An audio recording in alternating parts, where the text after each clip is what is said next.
Are you tired of the old settlement videos? Maybe you don't want a day in the life to be able to promote your case for settlement.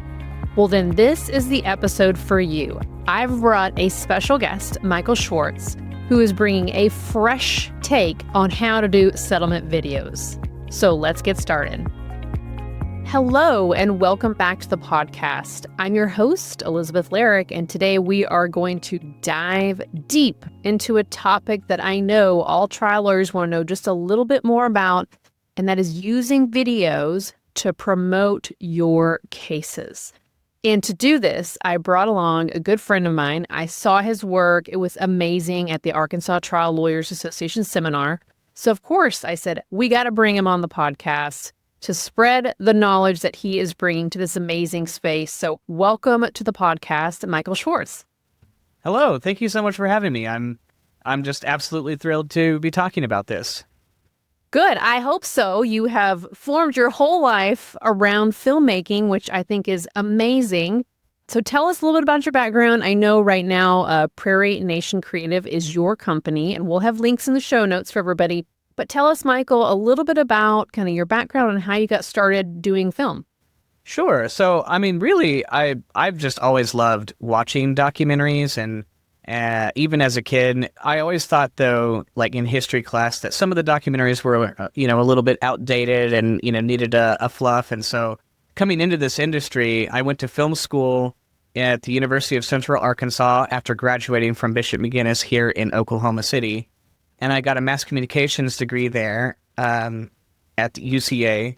And then I moved to California for about 4 years looking to get into the film industry.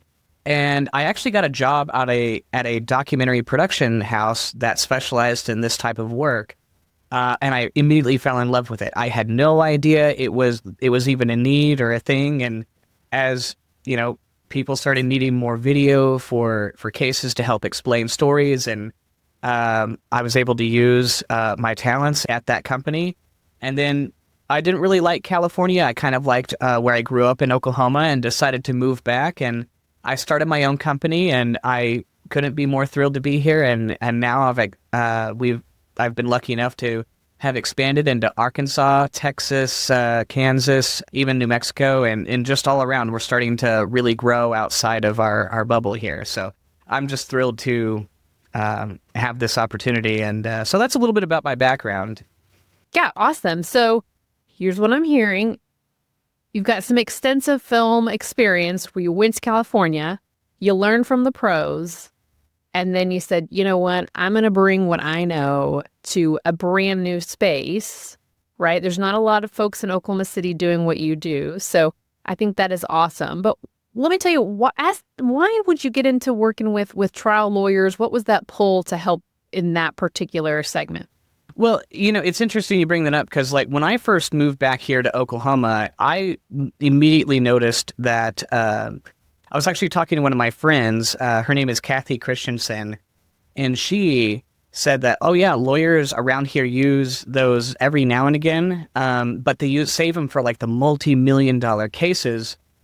And, in which they can be really powerful for.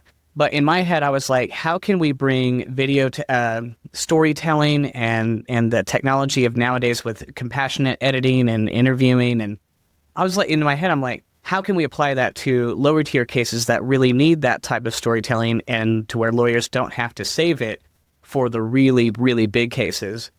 And so I was just in talks with one of my friends, and then they gave me a connection, and I kind of did some preliminary, just asking them questions, picking their brain. And I found out they were like, I would use this on every case if it wasn't, $15,000 to $20,000 to have a video done like this. And so I was like, how can I make one more affordable? And that's kind of how the business was born.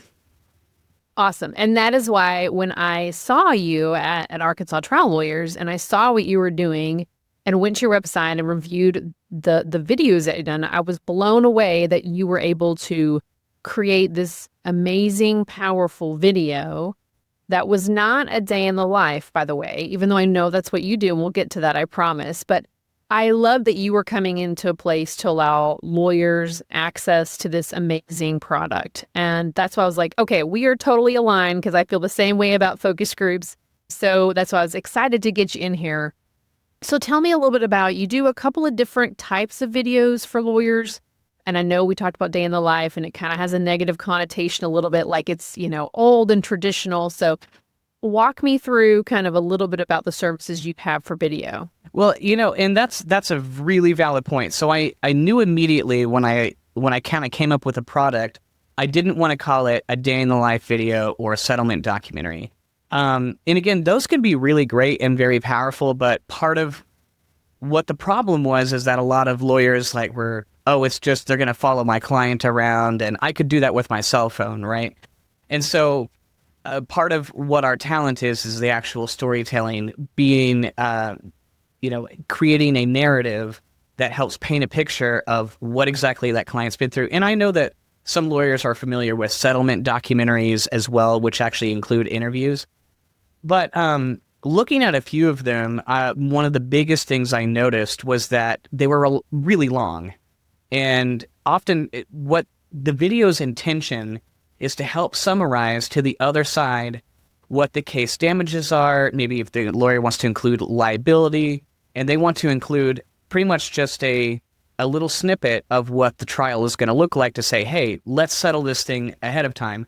But if you bore that other side and make it too long and everybody's repeating the same thing over and over, and we're not cutting to pictures, and we're not, it kind of looks low quality. I personally think that low production quality can backfire and be more of a detriment than it is a help.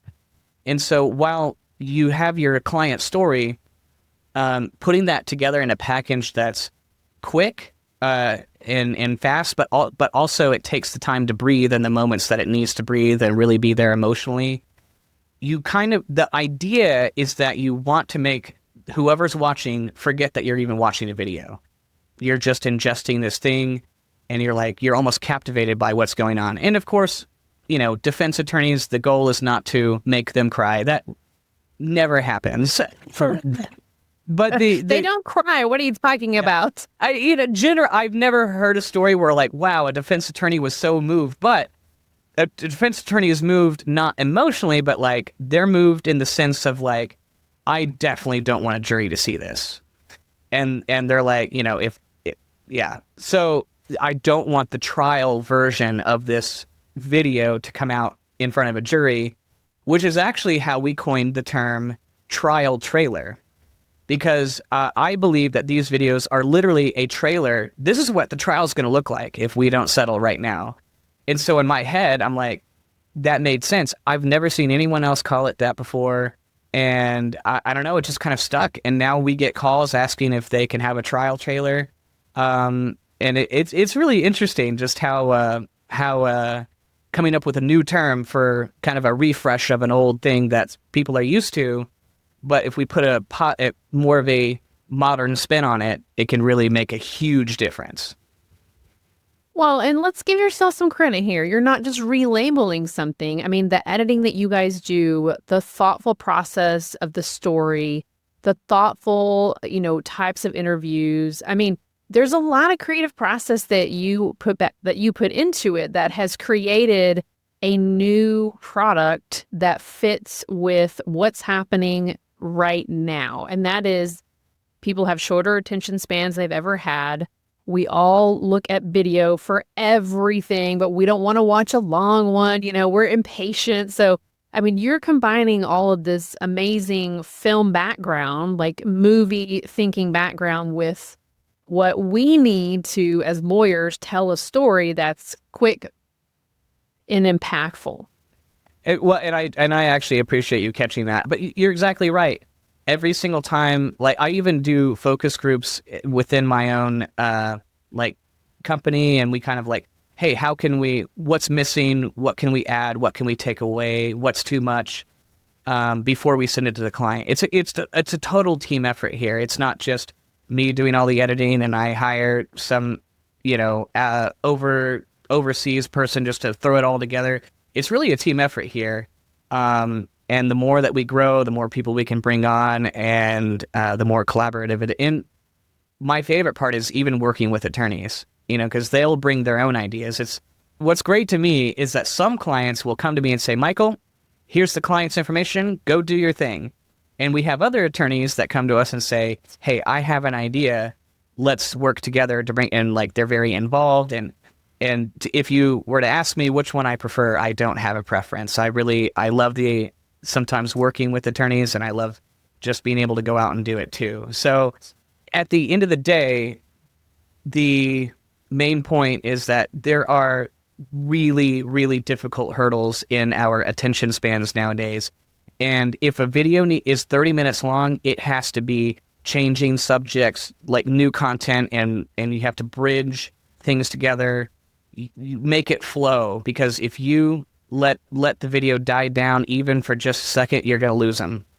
You really got to keep it moving, keep it going. And so sometimes videos are 30 minutes. It doesn't happen very often, but when it's 30 minutes, there's a lot. There is a lot to the case, and generally they're about 12 minutes. Normally about 12 minutes is a trial trailer. Yeah, and that's about a standard, but I would say they can be as short as 4 minutes, and they can be as long as 30 minutes. It just kind of depends. I say average.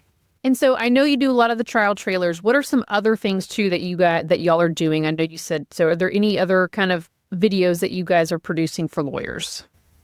So it's interesting you asked that, because when we started filming them and putting them together, one of the biggest notes we had still was that even though our prices were significantly lower than the $15,000 to $20,000, it was still like, hey, I'd love to use this on every case, but it's, again, it's still a little bit costly. So I was like, how can we come up with a product where maybe no in-person filming is required?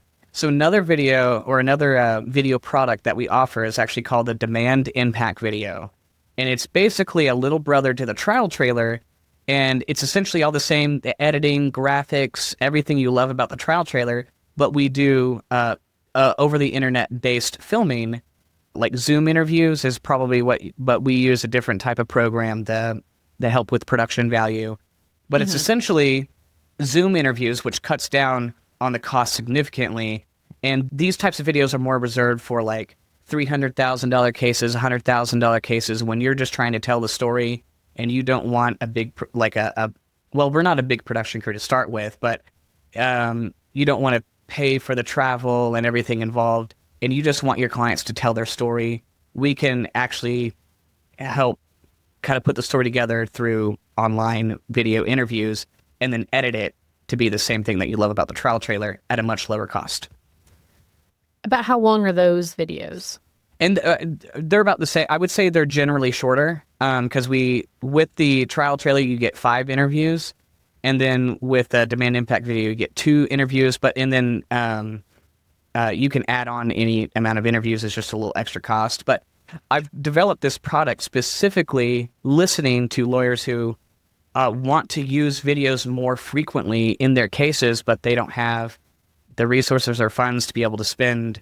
I think we're charging $6,300 right now for our trial trailers as of today, and these are $2,750 for those. And we have found that there's a lot more interest in that now for lower value cases that still need a story to be told.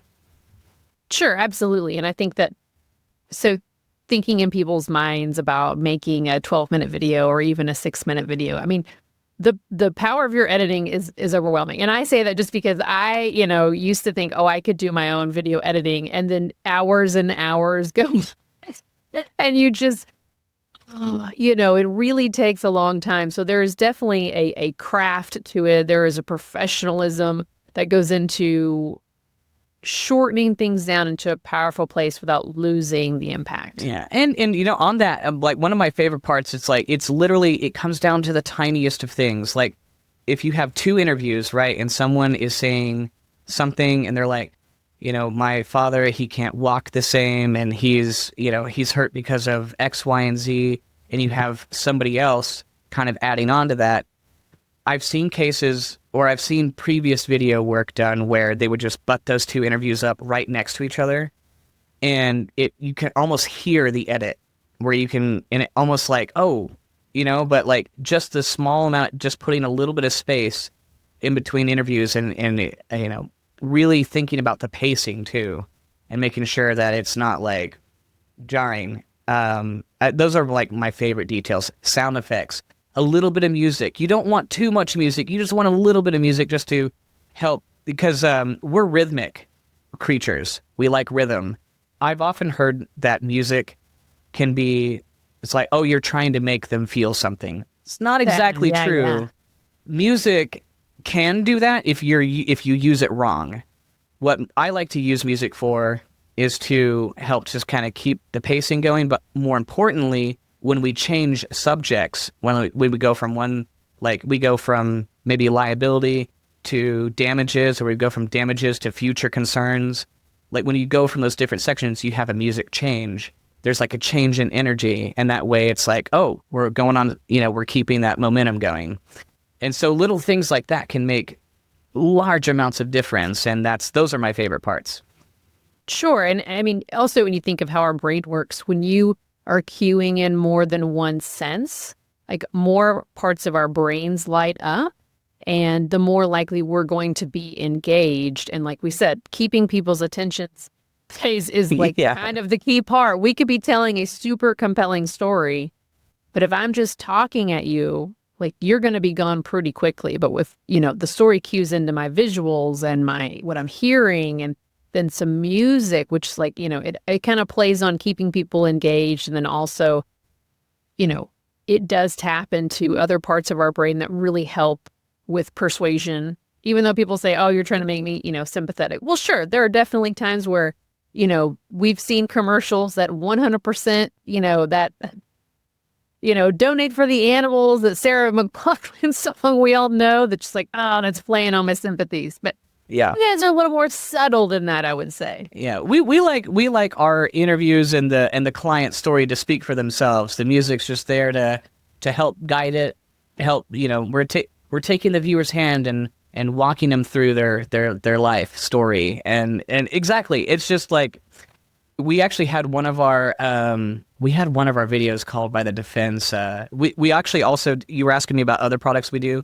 We also do like animations sometimes, like not big animations of like recreation. Like we don't do that. We'll happily refer you somewhere else. But like little graphics. I think they wanted to show how the water levels would like impeach on this person's property. Well, anyways, we put this beautiful animation together, little graphic animation. It was called a cartoon. By the other side, we're like, oh my, it's a visual representation of what. And I was not insulted by it, because like, obviously they're just grasping at straws. To me, an insult like that means I did a good job. That's right. Because they need to label it something, right? Yeah. So and if that means they're grasping at straws and trying to say anything they can to keep that out. It's like, all right, cartoon it is. Awesome.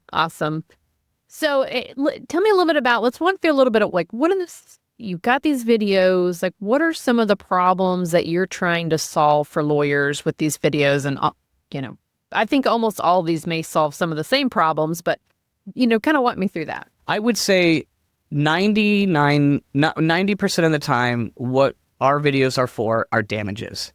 Because day in the life videos, they can show the day-to-day struggles.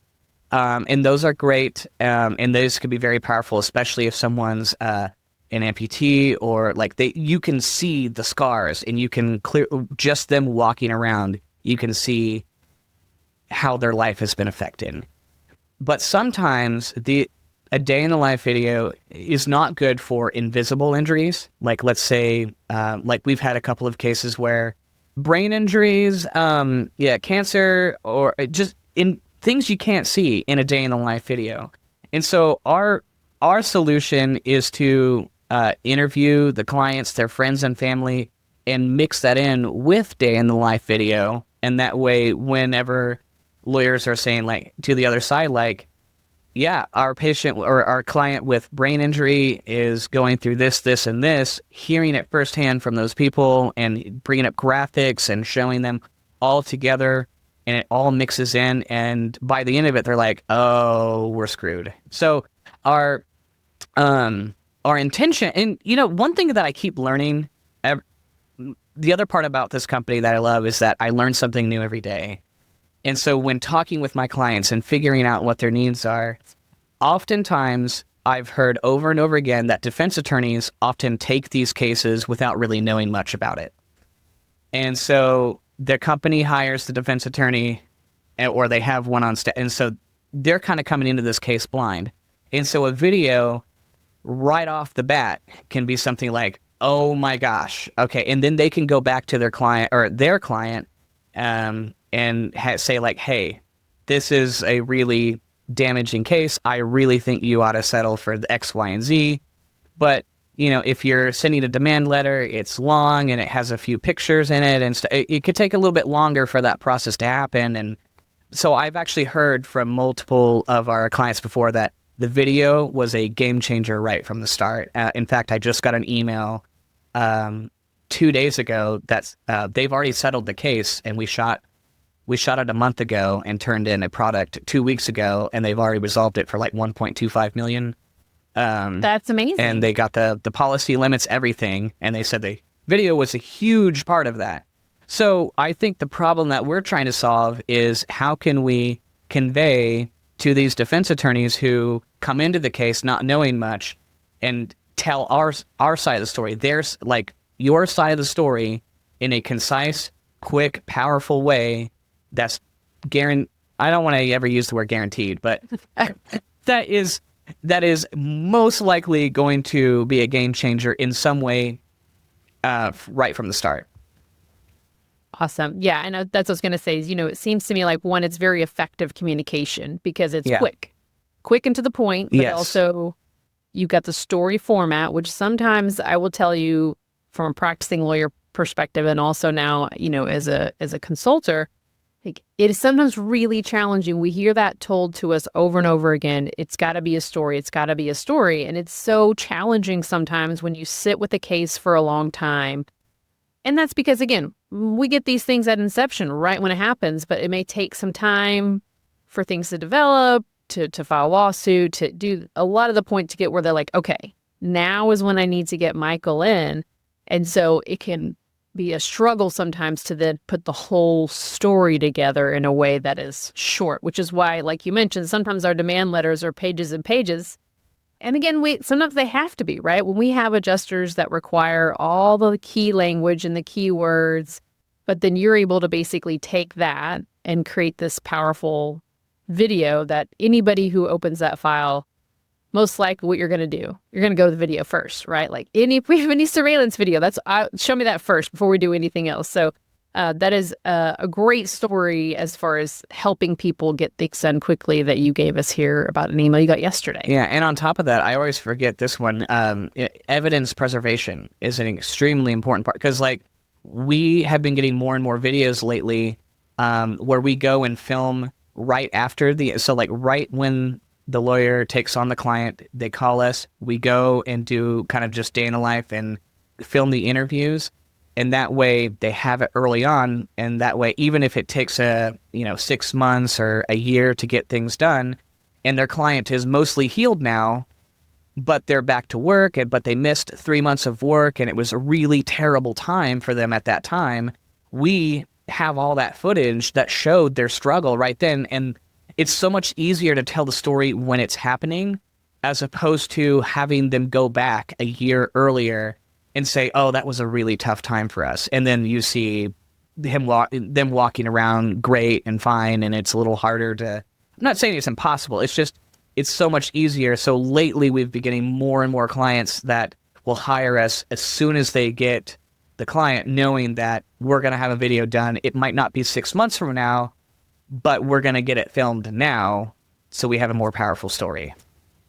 Yeah, that's a great idea too, because jurors want to see video. They expect that we have video of the crash or the incident. They expect that there's going to be video somewhere along the way. So that's an excellent idea to get you in early, to go ahead and just start queuing in and creating a video database so that you can make that story video later on. Exactly. Awesome. Well, you gave us a little bit of an example so far, but Do you mind just walking through a little bit more of an in-depth example of how a trial trailer helped a lawyer? Sure. I'll actually give the most public one that I have. It was And we'll link to it in the show notes. Oh yeah. So Yeah. and he would be more than happy to be a reference if you have any questions. So Taylor King Law in Arkansas, they hired us to do a wrongful death on somebody in Arkadelphia. His name was Max Brown, and he was killed in a trucking head-on collision. And they had us come in and interview all of his friends, all of his family, and we put together, I think that one was about 12 minutes just because his life was so impactful. I mean, he worked in prisons, helping with faith, and he also like went with his golfing buddies, and he mentored the person that worked for her at his insurance company. His wife ended up having cancer, and she was in remission, and so now she's scared if it's going to come back. She's scared she's going to lose the house. She's scared she's going to lose her own business that she started. So there was a lot of story to that, and so we put this together. They didn't have to do depositions, nothing. It was just our video with a few of their other materials that they sent, but the main thing was the video, and they settled for 8 figures. And so that one still like brings a tear to my eye every time I think about it, because that family could have been dragged through the mud for 2 Years. 3 years, 4 years. But right off the bat, they were like, no, this is, you are at fault. We barely even had to go into liability. I think the other side was already accepting liability, or they were right on the edge. But our video was just like, no, and we actually heard from the insurance adjuster on that one who said, I see these videos all the time, and I've never seen anything like this before. Your client's story was empowering, and so we're going to give you this. It wasn't a defense attorney, because they would have never said that. But I don't know. Also, that it's possible. one day, maybe I know there's some smart ones out there. I'm not going to discount all of them. I cannot wait for the day that a defense attorney gives us a compliment. That would be great. You got to put that on the website if it does. Oh, okay? that's gonna be like a big banner that's gonna pop up every time that you go to the website. Which leads me to ask, just because I know some people may be wondering, do you ever work with defense or insurance companies? So that's a great question. I have worked with a couple of defense attorneys, not on the personal injury side, but more of like, trying to think, like drone footage, or like we do drone site inspections, things like that, just more for evidence preservation.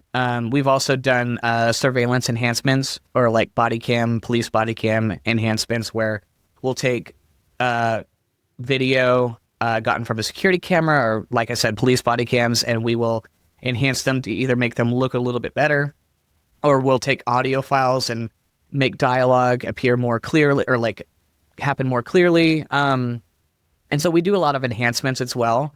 And that's usually the type of work we do for defense attorneys, but we do that work all the time for plaintiff work as well. I don't really advertise to defense attorneys, not because I don't want to work with them, but just because most of the bread and butter of what we do are obviously for plaintiff. And you have a total heart for the plaintiff's That work one as well. Yeah, that too.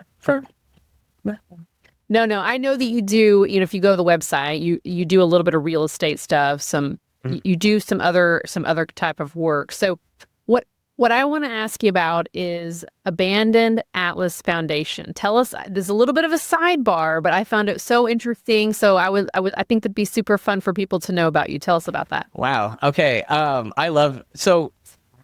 like to say we have two sides of our business. We have the legal production side, which is what we've been talking about, and we have the abandoned documentary side. So we started a nonprofit called Abandoned Atlas Foundation because in high school, I loved to explore old abandoned buildings and historic places that were really run down, and creepy old hospitals and amusement parks that were grown up with trees. And it was really fun because you had all these historic places just, completely abandoned. It used to be, I'm actually getting chills just talking about it because I love it so much. And over time, just like you being in the only space and being in an old hotel, that still has beds and chandeliers and Persian rugs in it, and you're the only one there, and it hasn't been stepped foot in for years. It's just interesting. But after high school, I was like, man, I love abandoned buildings so much. I wonder how I can, make a living off of it. So I figured out that with our documentary filmmaking, we can help shed light on some of these historic properties, starting a YouTube channel, working with developers to tell their story of how they restored an abandoned building. We also write articles on these historic places, and they can be found at like abandonedok.com, abandoned.ar. So we have now 24 states, I think, and we're trying to find other photographers around those states to help document these important historic places that need a second chance. And there are developers everywhere that are always looking for their next restoration project. And so we're hoping to create a huge database of these places that have the full history, pictures of what it looks like, and why it needs to be saved. We've worked with schools or like universities that have a interior design program where they'll take old abandoned buildings and the students will draw up of how they would restore it if they had the chance, looking at it. So there's so many different things. And we're even working on a series right now in Pine Bluff, Arkansas, the fastest shrinking city in America. And that's been really interesting. It's gotten 3.7 million views on YouTube. And so when we talk about retention rate and how to captivate audiences, we do that all the time with these abandoned buildings for a YouTube audience. And so, that's how we can kind of apply it to both, I love it. I love it. You're staying in tune with what people want. Exactly. That is so awesome. So we will definitely leave a link to that, as I know that you have a lot of passion for that. And I even know you've written a couple of books too, as well. You mean these? So we have a Oh, that's right. Yeah. Abandoned Arkansas, Abandoned Oklahoma. I mean, Yep. You have a passion for this. What I love is just the historical aspect of these places that have just, that are a piece of our history, but they just go by the wayside because they've been replaced by something bigger or different. McDonald's, parking lots. I love that. Things like that. And, there was one particular building. It was called the Majestic Hotel in Hot Springs. And we tried to save it. We were on a mission. I made it actually a feature-length documentary about it. And the city was trying to demolish it, and we tried to save it. We ended up losing the battle, but I think the loss of that actually ended up saving other buildings in that town. And so we're trying to save some other buildings. But anyways, the Majestic was my favorite place because it was literally like you walked back in the 20s and everything was still there.